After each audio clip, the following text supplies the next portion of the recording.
Hey y'all, what's good everybody? Welcome back to the channel. Today we have a story that sounds too wild to be true. Russia just fined Google 2.5 decillion. Yes, you heard that right. That's not a typo. It's one of the biggest numbers ever thrown around in history. But what's really going on? Why did Russia drop a number like that on Google? And can this even be enforced? I got all the answers, so let's break it down. Quick disclaimer before we dive in. Yes, 2.5 decillion is a real number, and no, Google's not paying it anytime soon. Honestly, I had to double check if someone made that amount up just to troll the world. So if you start to feel like a millionaire isn't rich enough after hearing this, don't worry, none of us are ready to understand decillions yet. Now, what really happened? All right, so here's what's going on. Russia's government and Google have been at odds for a while now, mostly over YouTube content.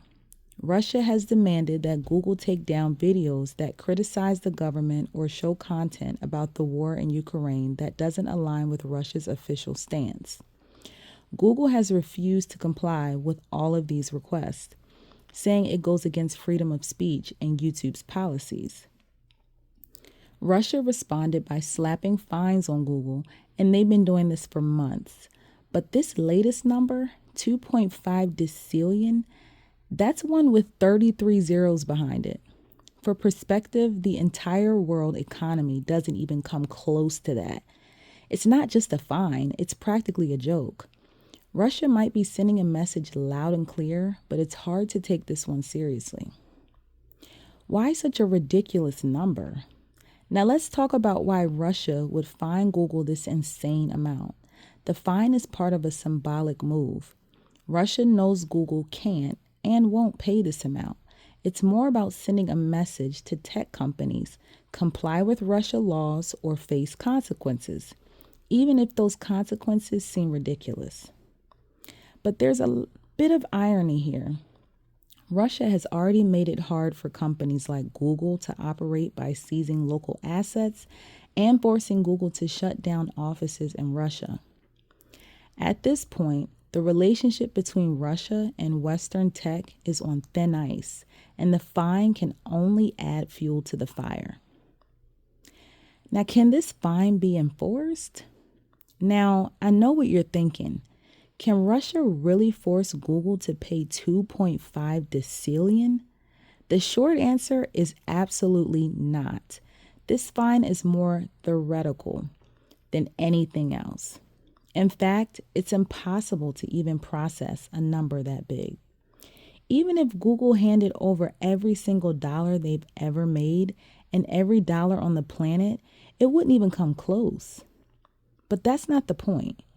Russia has used fines and block threats as leverage to control what happens online. We've seen them ban Facebook, Instagram, and even threaten to block YouTube. So this fine could be Russia's way of turning up the pressure on Google, making it clear they're ready to escalate things if Google doesn't follow their rules.